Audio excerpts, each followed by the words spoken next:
오늘 우리에게 주신 하나님의 말씀을 우리 함께 교독해서 읽겠습니다. 요한복음 5장 2절에서 9절까지 말씀입니다. 신약성경 요한복음 5장 2절에서 9절 한 절씩 교독해서 읽겠습니다. 그 사람이 곧 나와서 자리를 들고 걸어가니라. 이 날은 안식일이니 유대인들이 병 나은 사람에게 이르되 안식일인데 내가 자리를 들고 가는 것이 옳지 아니하니라. 이는 천사가 가끔 못에 내려와 물을 움직이게 하는데 움직인 후에 먼저 들어가는 자는 어떤 병에 걸렸든지 낫게 되밀어라. 거기 38에 된 병자가 있더라. 예수께서 그 누운 것을 보시고 병이 벌써 오래된 줄 아시고 이르시되 네가 낫고자 하느냐.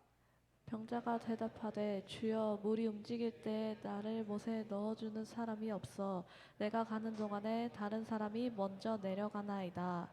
예수께서 이르시되 일어나 내 자리를 들고 걸어가라 하시니 그 사람이 곧 나와서 자리를 들고 걸어가니라. 이날은 안식일이니. 아멘. 할렐루야. 우리 한번 앞뒤좌우로 인사하겠습니다. 잘 되고 있습니다. 기도하면 됩니다.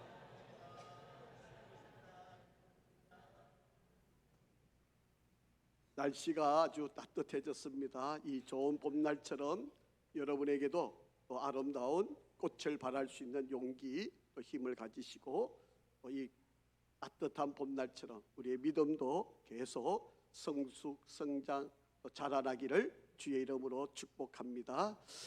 예수님 당시에 예루살렘에는 제사를 드리기 위해서 양을 가지고 들어가는 문이 따로 있었습니다. 그것을 양문이라고 그렇게 불렀습니다. 제사를 드리기 위해서 이 양문을 통해서 들어가서 성전의 제사장에게 양을 드리면 그 양을 잡아다가 하나님께 제물로 드리는 바로 그런데 이곳에는 이 양문 곁에 연못이 하나 있는데요. 이 연못을 베데스다라고 그렇게 합니다. 크게 좀 띄워주실까요? 베데스다 연못이 있는데 저렇게 빨간 지붕으로 이렇게 행각을 지어놓고 그 안에 우물이 있는데 그 우물 안에 이 우물이 베데스다라고 하는 우물입니다. 그런데 이 우물은 간혹 가다가 물이 출렁출렁거리는 그런 일들이 있었던 거죠. 아마도 가늘천이라고 생각이 되어지는데요. 이 당시에는 과학이 발달이 되어 있지 않기 때문에 이것이 무엇인지를 알지를 못했어요. 그래서 사람들은 이런 말을 지어내게 됩니다. 천사가 들어와서 이 물에 담겼다가 이 천사가 올라가는데 이 물에 천사가 올라가고 난 뒤에 제일 먼저 이곳에 가서 몸을 담그면 어떤 질병을 가졌던지 다 낫게 된다. 이것이 사람들의 입소문으로 퍼지기를 시작하였고 이것이 확대 재생산이 되어서 이곳에 오면 병이 낫는다라고 하는 소문으로 수많은 사람들이 이곳에 모여들게 되었습니다. 그래서 본문 3절 말씀에도 많은 병자들이 이곳에 있었다라고 그렇게 이야기를 합니다. 그래서 불치병으로 고통받는 수많은 사람들, 자신의 병을 좋은 의사를 찾아가도 낫지 않고 좋은 약을 먹어도 고침받지 못하니까 이런 미신 같은 이야기지만 이런 곳에 와서라도 병을 낫고자 하는 사람이 모여들기를 시작을 했다. 이 많은 환자들이 모이니까 이 환자들 때문에라도 그림 한번 보여주실까요? 이렇게 행각을 지은 이 빨간 고딕 양식으로 기둥을 세워놓고 그 위에 지붕을 덮어놓은 이런 행각이 5개나 있었다는 거예요. 얼마나 많은 병자들이 와 있으면 이런 행각을 5개를 지어놓고 사람들이 이곳에 머물러 있다가 물이 요동을 하면, 물이 흔들리기 시작하면 가장 먼저 들어가서 자기 몸을 낫게 하겠다는 거예요. 여러분 한번 상상을 한번 해보세요. 여러분 이 베데스다라고 하는 이름의 뜻은 은혜의 집, 자비의 집이라고 하는 뜻을 갖고 있습니다. 정말 연약하고 약한 사람들이, 너무 힘없고 고단한 사람들이 위로를 받고 자비를 누리기 위해서 이곳에 모여 있는데, 여러분 요즘 세상처럼 1등만이 살아남을 수 있는 경쟁의 사회가 바로 이곳에서 벌어지고 있었다.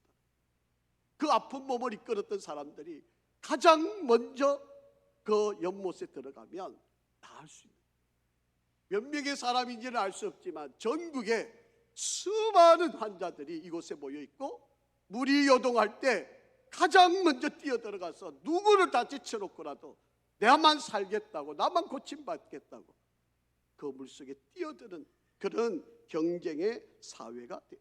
아마도 나만 살아남기 위해서 전쟁터와 같은 바로 그런 모습이 이곳에서 벌어지고 있었을 것 같습니다. 물이 움직이면 가장 먼저 들어가고, 그러기 위해서 다른 사람은 눈에 들어오지 않는 바로 그런 치열한 삶을 살고 있는 모습. 요즘 이 주식을 사면 성공을 하고 떼돈을 벌어, 이 사업을 하면 내가 엄청난 돈을 벌 수 있어, 그리고 이것을 먹으면 내가 어떤 병에서도 다 나을 수 있어, 이런 수많은 이야기가 오늘 우리 귀에 들려오는 바로 그 소리가 바로 이 베데스다 연못가에 38년 된 바로 이 사람의 모습과 다르지 않아. 얼마 동안 이 사람이 있었는지는 알 수 없지만 고침을 받지 못했어. 우리도 이 소리 저 소리 다 듣지만 안 되잖아. 못하고 있잖아. 낫지 않잖아요. 회복이 되지 않잖아요. 이것이 오늘날 저와 여러분의 현실이지 않느냐라고 하는 것입니다. 나는 뭐를 해도 안 돼. 다 좋은 이야기를 들려주고는 있지만 나는 안 돼. 나는 못해. 나는 할 수 없어. 이렇게 좌절감에 빠져 있는 바로 그런 사람. 그게 오늘 우리들의 모습이 아니냐라고. 오늘 성경에 나와 있는 이 본문의 주인공은 병이 든 지 38년이 되었다라고 기록을 하고 있습니다. 그리고 이 베데스다 연못가에 언제 와 있었는지는 알 수는 없는데, 희망을 걸고 이 베데스다 연못가에 이 사람은 찾아왔습니다. 분명히 이 사람의 목적은 자신이 가지고 있는 이 병을 고치는 것, 내가 이 병에서 노임받는 것, 고침받기 위한 오로지 그 하나 목적으로 바로 이곳에 와 있었다라고 하는. 그런데 계속 시도를 했는데 다른 사람이 먼저 들어가는 거예요. 어떻게 하든 빨리 들어가고 싶은데 내가 아무리 노력해도 안 되는 거예요. 그러니까 아마 여러분 이 사람 마음이 어떻게 했을 것 같아요? 나는 해도 안 돼. 아마 냉소적이었고 눈으로 보고 판단하는 모든 것들이 비판적이고 비관적인 그런 생각을 갖고 있는 사람이 되지 않았을까. 그때 예수님이 찾아오셨습니다. 그리고 이렇게 말씀하셨어요. 네가 낫고자 하느냐? 네가 낫고자 하느냐? 그렇게 주님이 말씀을 하셨습니다. 그때 이 말을 들었던 병자의 대답이 뭐였을까? 자, 7절 말씀을 우리 한번 같이 읽어보겠습니다. 시작. 병자가 대답하되 주여 물이 움직일 때 나를 못에 넣어주는 사람이 없어 내가 가는 동안에 다른 사람이 먼저 내려가나이다. 그렇게 이야기합니다. 경쟁의 사회에서 늘 실패했습니다. 나는 안 됩니다. 나는 못합니다. 나 해봤지요. 노력했지요. 애써봤지요. 이것저것 수단 방법 안 가리고 노력했죠. 그런데 안 됩니다. 여러분 이 말 속에는, 이 병자의 말 속에는 두 가지 의미가 담겨 있다고 생각을 합니다. 그 첫 번째는요, 못에 넣어줄 사람이 없다라고 하는 이야기. 여러분 이 말 속에 어떤 뉘앙스를 느끼십니까? 나의 아버지가, 나의 어머니가, 나의 형제가 나의 친구가 전혀 나의 도움이 되지 않는다. 그들이 빨리 와서 나를 베데스다 연못에 빨리 넣어주면 내가 나을 수 있는데 나의 사랑하는 이들이 나를 안 도와준다는 거예요. 나에게 힘이 되지 못한다는 거예요. 나에게 아무런 지지를 해주지 않는다는 거예요. 소위 오늘날로 말을 하면 부모님 때문에 내가 가난하게 산다. 우리 목사님이 설교를 못해서 내가 은혜를 못 받는다는 거예요. 여러분, 교회가 좋은 교회가 아니어서 내가 신앙생활을 잘 못한다는 거예요. 대통령과 정치인들이 잘못해가지고 나라가 이 모양 이 꼴이라고 그렇게 이야기를 하는 겁니다.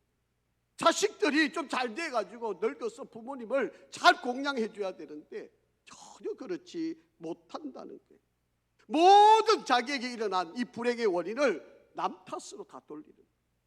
지금 이 38년 된 베데스다 연못에 있는 이 병자 또한 그렇게 지금 이야기를 하고 있는 거예요. 내가 이렇게 안 되는 거, 내가 이렇게 낫지 못하는 거, 내가 이렇게 성공 못하고 있는 거 다 부모 잘못 만나, 시대를 잘못 만나, 교회를 잘못 만나, 누구를 내가 잘못 만나가지고 내 이래. 모든 원인을 남 탓으로 돌리고 있다라고 합니다. 또 한 가지 이 말 속에는 이런 또 뉘앙스가 담겨져 있습니다. 자기가 능력이 없다는 거예요. 내가 빨리 기어서라도 들어가고 내가 빨리 어떻게 달려가서 내가 들어가면 되는데 내가 그렇게 할 만한 내한테 능력이 없다. 그렇게 이야기. 신체적으로, 지적으로, 또 기능적으로 내가 성공할 만한 능력을 내 안에서 찾을 수가 없다. 그러니 나는 아무런 능력이 없는 사람, 무능한 사람, 나는 아무런 가치가 없는 사람이라고 그렇게 평가를 합니다. 나의 모든 불행의 원인은 내 안에 있어. 그러니까 남 탓도 하고 나도 안 되니까 나는 어차피 안 되는 사람이야. 그렇게 이야기. 아무리 노력해도 아무리 했어도 그러니까 자연스럽게 냉소적이고 비관적이고 모든 일에 대해 비판적인 생각을 가질 수밖에 없게 된 거죠. 자, 그런데 이 사람이 어떻게 나았느냐? 여러분, 이 사람이 어떻게 해서 고침을 받았나요? 이 사람이 어떻게 그 어려운 문제가 해결되었나요? 오늘 그 원인을 한번 세 가지를 찾아봅니다. 혹여라도 우리 성도들 가운데 지금 내가 살아가고 있는 나의 인생의 삶에서 냉소적이고 비관적이고 생각을 갖고 있다면 오늘 이 38년 된 이 병자의 해결함이 바로 여러분의 해결지 되어질 수 있기를 간절히 바랍니다. 38년 된 이 병자에게 예수님이 찾아오셔서 이렇게 말씀을 하셨어요. 8절 말씀 한번 읽어보겠습니다. 시작. 예수께서 이르시되 일어나 내 자리를 들고 걸어가라 하시니 그렇게 말씀하셨어요. 예수님은 본문에서 세 가지를 명령하고 계세요. 첫 번째는요, 계속 일어나라. 그렇게 지금 말씀하고 있습니다. 실패하는 방법 접어버리고 성공하는 방법을 붙들고 일어나라. 그렇게 예수님이 지금 말씀하고 있습니다. 제발 방법의 변화를 좀 찾아라. 안 되는 거, 못하고 있는 거 계속 거기서 허덕거리지 말고 제발 좀 될 수 있는 거, 할 수 있는 거 되는데 왜 안 되느냐고 그렇게 주저앉아 있지 말고 일어나라. 그렇게 지금 말씀을 하시고 있습니다. 여러분, 우리가 경제가 어렵다 그러지만 얼마 전에 통계 보니까 우리나라가 GNP가 3만 6천 불이 넘었다고 그래요. 아마 올해가 지나가면 4만 불이 넘는다 그럽니다. 여러분, 3만 6천 불이면요 일본보다 GNP가 앞선 겁니다. 놀라운 일 아닙니까? 우리가 언제 일본보다 더 잘 산다고 생각한 적 있었어요? 그런데 우리가 지금 일본보다 더 많은 국민 소득을 갖고 있어요. 어마어마한 축복 아닙니까? 안 된다고, 못한다고, 일본보다는 못 살 거라고 생각했던 우리가 이렇게 되었어. 여러분, 왜 안 되는 방법만 붙들고 사느냐는 거예요. 되는데, 할 수 있는데, 되는 방법이 있는데 왜 안 되는 것만 붙들고 있느냐? 지금 그렇게 말씀을 하고 있는 거예요. 자, 예수님이 말씀하세요. 6절 말씀 한번 보겠습니다. 시작. 예수께서 그 누운 것을 보시고 병이 벌써 오래된 줄 아시고 이러시되 네가 낫고자 하느냐, 그렇게 말씀합니다. 여러분, 이 병자는 아까 뭐라 그랬습니까? 아무도 자기를 도와주는 사람이 없다. 나는 부모 잘못 만나가 내가 지금 이런 상황이라는, 내 형제들이 나를 전혀 도와주지 않는다는 거예요. 그런데 그가 아파하고 눈물을 흘리고 괴로워하는 것을 보고 계신 분이 있었다는 거예요. 여러분, 누워있는 것도, 병이 오래된 것도 누가 알고 계셨다고요? 예수님이 알고 계셨어요. 예수님은 주목하고 계셨어요. 예수님은 저와 여러분의 모든 삶의 형편을 다 보고 알고 계신 분이십니다. 예수님은 여러분이 어떤 처지인지, 여러분이 어떻게 아파하고 있는지, 여러분이 어떤 괴로움이 있는지, 여러분이 어떤 상처가 있는지, 그것 때문에 여러분이 얼마나 괴로워하는지를 다 알고 있다라고 하는 것입니다. 그는 아무도 알아주지 않고 아무도 도와주지 않으니 내 인생은 이제 이걸 끝이, 나는 아무것도 못해, 나는 아무것도 안 돼, 이렇게 자신의 처지와 아픔과 눈물과 고통과 사정을 몰라준다고 했지만 우리 예수님은 보고 계셨고요, 알고 계셨고요, 찾아오셨잖아요. 우리 주님은 알고 계십니다.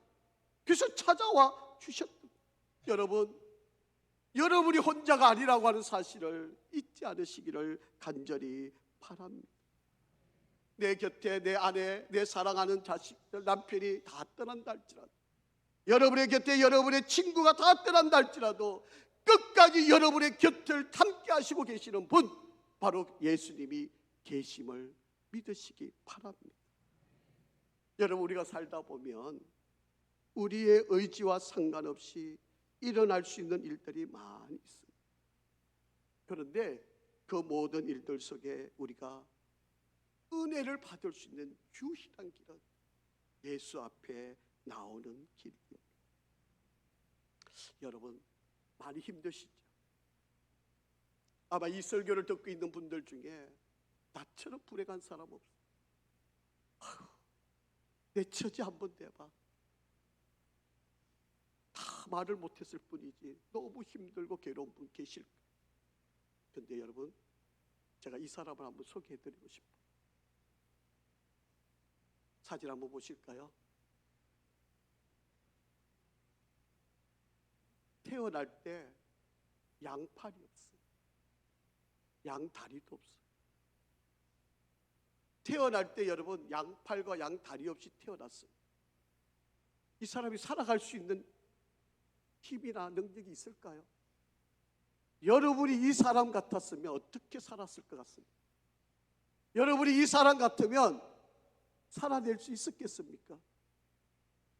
여러분, 이런 사람도 살아갑니다. 이런 사람이 예수를 만나니까요, 여호와는 나의 목자시니 내게 부족함이 없으리로 전 세계를 다니면서 간증하고 있어요. 이 사람이 대학을 다녀가지고요, 회계학과 재무관리를 복수 전공을 하고요, 미국 로스앤젤레스에서 사지 없는 삶이라고 하는 장애인 비영리 단체를 만들어서 간증을 하고 다니는, 전 세계적으로 복음을 전하러 다니는 사람입니다. 이 사람이 이 인생을 살 수 있었던 것은 예수님을 인격적으로 만나니까. 당연히 냉소적이고 비관적이고 낯가리라고는 생각할 수도 없는 사람이 저 몸을 가지고도 간증하고 전 세계를 다니며 복음을 전하는 사람이 되었다라고 하는 사실입니다. 여러분, 이 시간 우리 주님이 바로 이 순간 이 자리 여러분 곁에 함께하고 계심을 믿으시기 바랍니다. 그 주님을 인격적으로 만나시기를 간절히 바랍니다. 여러분 본문 21절 말씀해 보면 이렇게 말씀하고 있어요. 한번 같이 읽어봅니다. 아버지께서 죽은 자를 일으켜 살리심 같이 아들도, 예수 그리스도지요, 아들도 자기가 원하는 자들을 어떻게 한다? 살리느니라. 아멘. 여러분, 예수님이 오시면 하나님처럼 죽은 자를 살려내시는 능력이 있으시다고 말씀하고 있어요. 여러분, 예수님을 인격적으로 만나면 우리 인생이 달라집니다. 지난 새벽기도 우리 임직자를 위한 특별 새벽기도 하면서 제가 당부했잖아요. 교회 주인은 예수님이지. 우리가 예수님을 닮아야 돼요. 예수님을 내 안에 모셔야 되고, 임직 자체가 중요한 게 아니라 이것을 통해서 내가 인격적으로 예수님을 만나, 그것이 우리가 사는 길이고 그것이 우리를 행복하게 만드는 길이라고 말씀을 드렸습니다. 여러분, 성경에 문둥병 걸린 자가 예수님을 만나니까 그 병에서 노임을 받았습니다. 남편을 먼저 떠나보내고 하나밖에 없는 외아들, 나인성의 가부, 그 아들이 죽었을 때 예수님을 만나니까 그 아들이 살아나게, 회당장 야이로의 딸 죽음을 맞이하는 때 예수님의 말씀을 믿으니까 그 아이가 살아나는 역사가 있었다라고 하는 것입니다. 혹여라도 지금 불치병에 걸린 성도가 있다면, 여러분, 이제 나는 해볼 거 다 해봤는데 나는 안 돼. 혹시 그런 생각 갖고 계시나요? 여러분, 예수님이 나에게 오시면 우리의 모든 질병이 떠나갈 줄 믿습니다.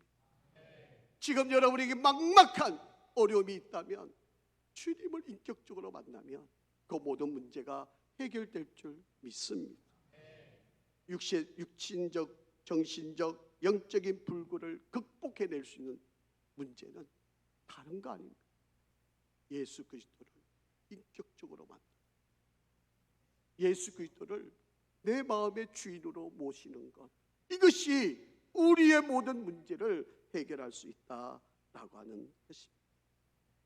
여러분, 우리가 이렇게 거듭거듭 실패하다 보면 우리 마음속 깊은 곳에 잠재되어 있는 것이 있어요. 자, 우리 한번 6절 말씀을 한번 다시 읽어보실까요? 6절 시작. 예수께서 그 누운 것을 보시고 병이 벌써 오래된 줄 아시고 이르시되 내가 낫고자 하느냐. 아멘. 왜 예수님이 이렇게 말씀하셨을까요? 아니, 다 보고 계셨잖아요. 그 형편을 알고 계시잖아요. 아니, 우리가 이야기 안 한다고 모르실 분이 아니시지 않습니까? 다 계시잖아요. 그런데 왜 예수님이 네가 낫고자 하느냐 이렇게 물으셨을까요? 여러분, 병이 얼마 걸렸다고요? 얼마? 38년이에요. 그러니까 이 사람의 마음에는 자연스럽게 패배주의가 그 마음을 잡고 있을 거예요. 나는 뭐를 해도 안 되는 거야. 나는 수단 방법 다 해봤는데 나는 안 되는 사람이야. 아마 이런 생각이 그 사람의 마음을 붙들고 있었을 겁니다. 네가 낫고자 하느냐, 이 말 속에는 강력한 희망과 병에서 노임받기를 소망하는 그 마음을 지금 불태워주고 있는 메시지라고 생각합니다. 여러분, 소망이 있어야, 꿈을 꿔야 일을 이루어갈 수 있지 않습니까? 아무런 희망도 없는데 그 사람에게 일을 이루게 할 수 있는 방법이 있겠습니까? 실패에서 성공으로라고 하는 책이 있습니다. 이 책은 프랭크 베터그라고 하는 사람이 쓴 책인데요, 이 사람은 원래 야구 선수였습니다. 그런데 이 사람이 부상으로 인해서 야구를 더 이상 할 수 없게 되어서 포기를 하고 다른 일을 시작합니다. 그래서 이 사람이 선택한 일이 보험 세일즈맨이었습니다. 야구 선수 하던 사람이 복음 세일자 한다고 쉽게 성공할 리가 없는 거죠. 그런데 이 사람이 20년 동안 미국 전역에서 최고의 성공률을 이루는 5위 안에 드는 사람이 된 겁니다. 이 사람이 어떻게 해서 그런 일을 했을까? 이 사람이 이 책 속에 그렇게 이야기를 합니다. 아무리 해도 안 되니까. 그래서 길거리를 다니면서 하는 일이라고 하는 것은 계약을 못 이루니까 그냥 이 벽에 부인 광고가 붙어 있으면 거기다 이력서 내는 게 이 사람이 그냥 하루 일과였어요. 그런데 답이 오는 것은 다 거절입니다. 그러니까 뭐 야구 선수로도 실패했고 보험 세일즈 한다고도 안 되고, 그리고 직장을 아무리 구해봐도 안 되니까 뭐 이제 자포자기한 거지. 그래서 하는 수 없어서 회사를 떠나기로, 회사에 와서 이 자기 짐을 다 챙겨서 이제 짐을 들고 나가려고 그래요. 그런데 이 사장님 방에 세일즈 잘하는 사람들하고 사장님이 모여서 이야기를 하고 있었어요. 근데 자기가 짐 들고 이제 나가려고 그러는데 그 회의장 안에서 이야기하는 소리가 자기 귀에 들려온 거예요. 그때 사장님이 텔보트라고 하는 사장님인데, 이 사장님이 이렇게 그 세일자 잘하고 있는 분들한테 이렇게 이야기를 하고 있었어요. 영업이라는 일은 결국 한 가지, 오직 한 가지로 귀결됩니다. 그것은 바로 사람들을 만나는 일입니다. 밖에 나가서 하루에 너댓 명을 사람들에게 자신의 이야기를 정직하게 할 수 있는 평범한 사람이라면 그 사람은 영업에서 성공할 수밖에 없습니다. 그냥 짐 들고 이제는 회사 나가려고 하다가 그냥 회의실에서 하는 이야기가 그냥 지나가는데 들려. 이 말이요, 구름으로 잔뜩 가려있던 그 구름이 활짝 깨이고 태양빛이 자기에게 확 비춰오는 그런 느낌을 받았다고. 야, 이봐 프랭크, 너 튼튼한 두 다리가 있잖아. 너도 매일 바깥에 나가서 너댓 사람 만나봐. 그리고 솔직하게 너의 이야기를 그 사람들에게 한번 해봐. 이렇게 자기 자신에게 스스로 이야기를 하게 됩니다. 생각이 바뀌니까요, 행동으로 자신을 움직여요. 그래서 바깥에 나가서 사람을 하루에 5명을 만나는 거예요. 그래서 1년 동안 자기가 만났던 사람들을 다 기록을 해요. 근데 1년 통계를 해보니까요, 아주 놀라운 일이 벌어진 거예요. 영업을 했는데 처음 만났던 사람이 계약을 했던 확률이 70%, 그리고 두 번째 만났던 사람이 계약을 했는데 25%, 그리고 3번 이상 만났던 사람이 계약을 한 게 5%. 무슨 말인가 이해됐어요? 자기는 여태까지 3번, 4번, 5번 만났던 사람만 쫓아다닌 거예요. 또 만나면 계약해 주겠지, 또 만나면 계약해 주겠지. 그러고 다녔는데 계약은 5%밖에 안 된 거예요. 그런데 처음 만난 사람들한테 솔직하게 이야기하니까 계약해 주더라는 거예요. 그러면 이 사람은 이제 누구를 찾아다니겠어요? 처음 만나는 사람, 아니면 자기가 좀 호감이 있는 두 번째 마음이 있었던 그 사람이 또 찾아가면 95% 계약이 된 거예요. 여태까지 5번, 6번 안 되는 사람만 계속 붙들고 일을 해온 거예요. 그런데 그 말을 듣고 난 뒤에 보니까 처음 만나는 사람이 중요해요. 그래서 이 양반이 20년 동안 전국에서 보험을 제일 많이 계약하는 5위 안에 든 사람이 되었다라고 하는 것입니다. 인도의 벵골 호랑이도요, 먹잇감을 사냥할 때 20번 시도해서 한 번 먹잇감을 먹는다고 합니다. 예수님께서 지금 묻습니다. 네가 성공하고 싶냐? 잘 되고 싶냐? 목적을 이루고 싶냐? 하나님이 여러분에게 물으실 거예요. 전도에서 성공하고 싶냐? 성격을 고치고 싶냐? 습관을 바꾸고 싶냐? 일에서 성공하고 싶냐? 공부에서, 직장에서 조금 더 나아지는 성과를 거두고 싶냐? 그렇게 정말 부자가 되고 싶냐? 정말 질병에서 고침받고 싶냐? 교회에서 정말 충성하고 싶냐? 하나님이 여러분에게 묻고 있습니다. 여러분이 누워있는 그 자리에서 벗어나서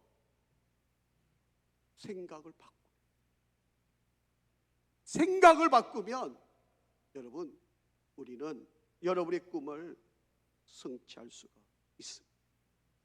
그래서 뭐라고 이야기하세요? 자기가 평생 누워있어야 할 그 자리.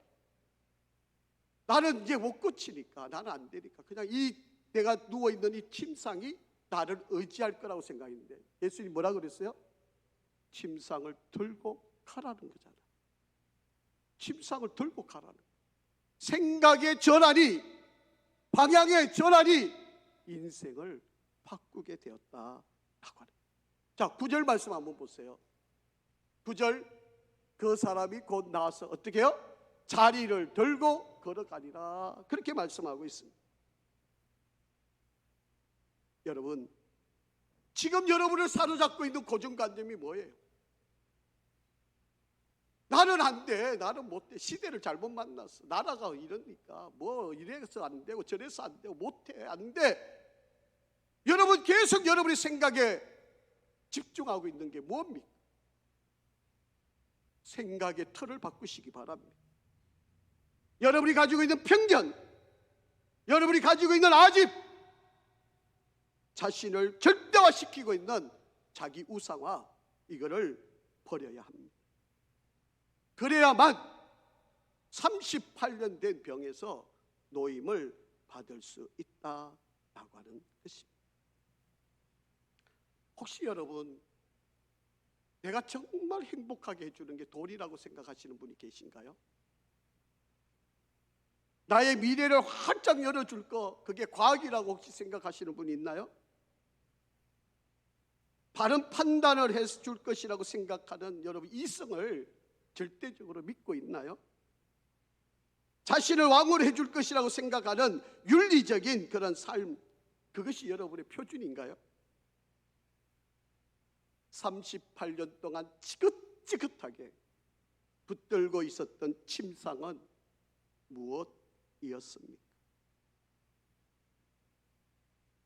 주님은 그 침상을 들고 가라고 그렇게 이야기합니다. 혹시 여러분 자녀들을 인류대학에 보내면 정말 자유와 행복과 진정한 안식을 누릴 수 있다고 혹시 생각하고 계십니까? 지금 여러분이 누워있는 그 침상이 문제입니다.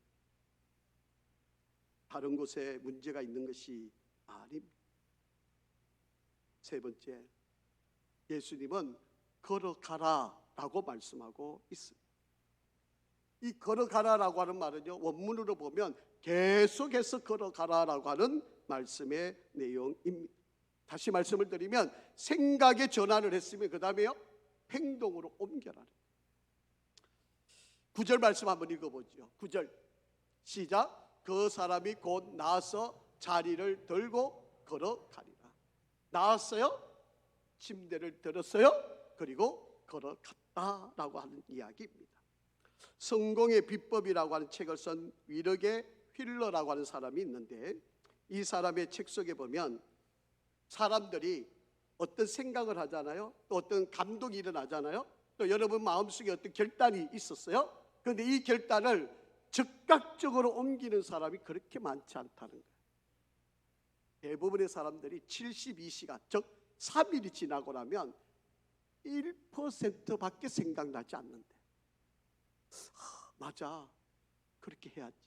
오늘 여러분 설교 듣다가 누군가가 여러분 마음속에 맞아, 오늘 예수님을 인격적으로 만나고 내 생각을 전환해야지, 맞아, 이렇게 생각을 했는데, 다음 주부터 내가 새벽기도 나갈게, 아이고 다음 주부터 내가 헌신하지, 뭐 다음 주부터 뭘 하지, 이렇게 생각하는 사람들이 많아요.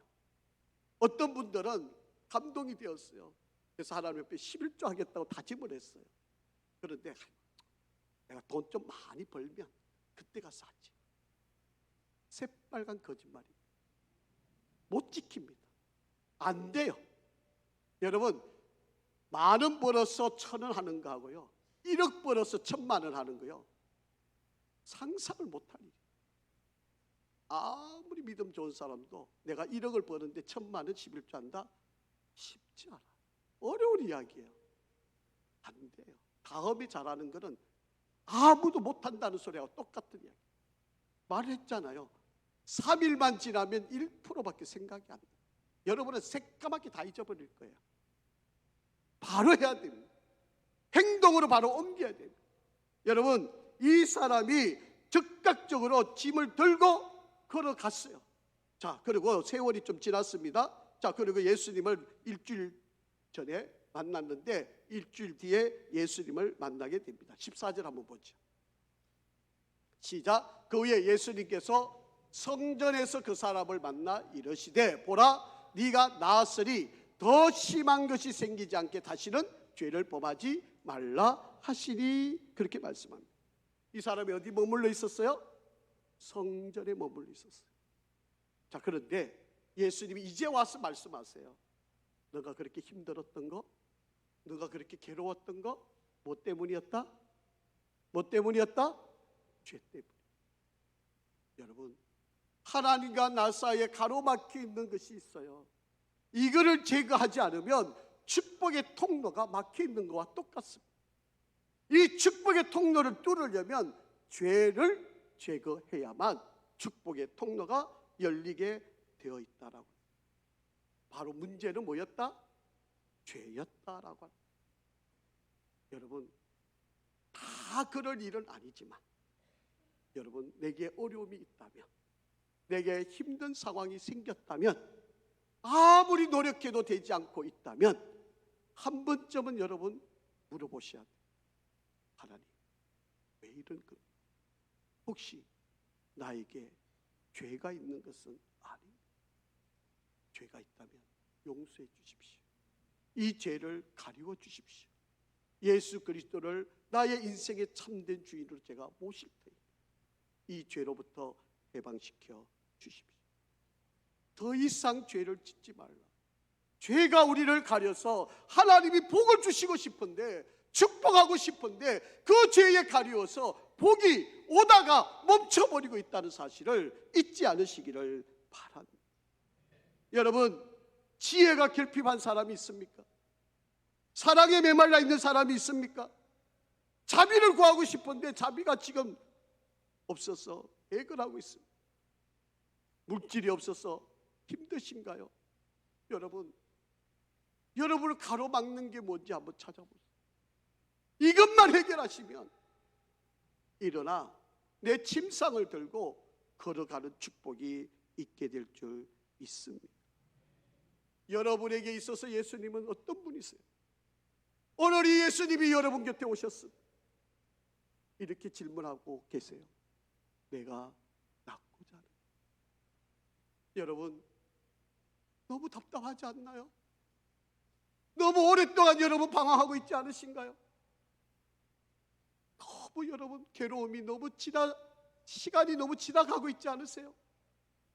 빨리 해결하고 싶지 않으신가요?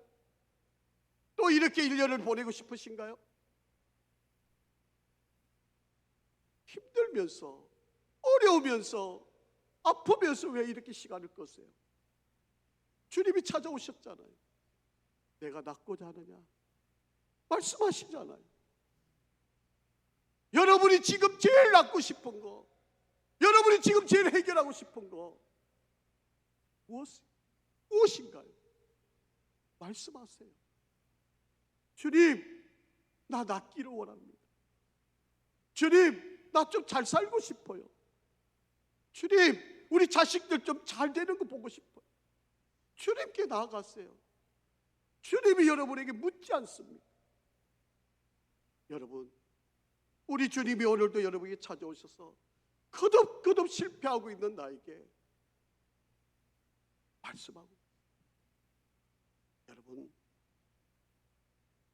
제 문제만 해결하면 우리 주님께서는 여러분을 이 땅에서 누구보다도 행복한, 누구보다 아름다운 인생을 살아갈 수 있도록 인도하여 주실 것입니다.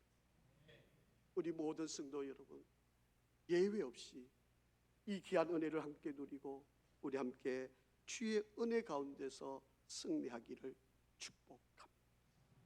아버지 하나님, 감사합니다. 병든 나에게 찾아오셔서 내가 낫고자 하느냐 말씀하시며 그 말씀의 은혜 앞에 서기를 원하고 예수님 앞에 나의 모든 죄를 고하오니 용서하여 주옵소서. 일어나 내 자리를 들고 걸어가라.